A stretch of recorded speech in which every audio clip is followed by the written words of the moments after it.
रहनुमा टीवी, हर तबके के लिए रहनुमाई सबके लिए।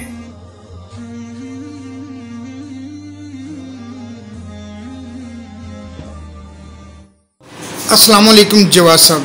वालेकुम सलाम जनाब मौलाना शाहिद साहब, खैरियत है जी अल्लाह का शुक्र। जवाद साहब, हमारे यहाँ अर्ज़ पाकिस्तान में जी। तकरीबन 3 माह हो चुके हैं कोरोना वायरस को। आज 29 मई है और लोग आज भी इसको मजाक समझ रहे हैं। मैं आपसे ये पूछना चाहता हूँ, क्या आपके मुशाहदे में कोई कोरोना का मरीज़ आया है? देखिए, अभी ये 2 दिन हुए मेरे बेटे का क्लास फेलो कोरोना में फौत हो गया। माँ बाप का अकेला बेटा था। बाप 13 माह पहले फौत हुआ, वो बेचारा परसों फौत हुआ, और माँ को बस बार बार को बेहोश करने के टीके लगा रहे। मेरा अपना दोस्त सरफराज तो ट्रैफिक में है, वो शदीद इसमें मुबतला है, और वो उसके सगे बहन भाई उसके करीब नहीं जा रहे, भाग रहे हैं।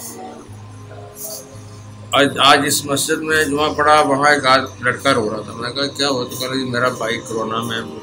यानी जब हम पहले कहते ना यार को देखा है, को देखा है तुमने, तो अब वो हमारे करीब आ गया कोरोना। शुरू में हमने कुछ लोगों ने एहतियात की है, SOPs फॉलो की है, लेकिन बाद में उसको इजी लेना शुरू कर दिया, जबकि अब ये बड़ी खौफनाक सूरत हाल इख्तियार करता जा रहा है। और इसकी मेरी बड़ी रिक्वेस्ट है उन दोस्तों से, मैं माजरत से अर्ज़ करूँगा जो कह रहे हैं कुछ नहीं है, तो हमारे मोअज़्ज़ज़ डॉक्टर सलमान भाई के मुल्कों के कुछ नहीं है, ये नहीं है, प्लीज़ ऐसा है ये सब कुछ। आपको पूरी दुनिया जो है वो जाम हो गई है और इकॉनमी ज़मीन पे गिर पड़ी है, तो मजाक करो। तो आपकी तरफ से कौम को क्या पैगाम है मुख्तसर से? बहुत एहतियात करें, जिस तरह हुकूमत कहे उसके मुताबिक चलें।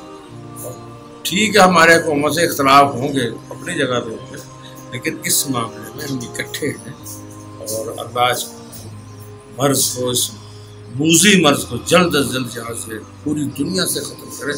लेकिन आप प्लीज़ इसको ईजी ना लें, इग्नोर ना करें, SOPs को फॉलो करें प्लीज़। बहुत शुक्रिया। अल्लाह आपको बहुत जज़ाए खैर दे। अस्सलामु अलैकुम वरहमतुल्लाहि वबरकातुहू। रहनुमा टीवी को सब्सक्राइब करने के बाद बेल आइकन पर क्लिक करना ना भूलें।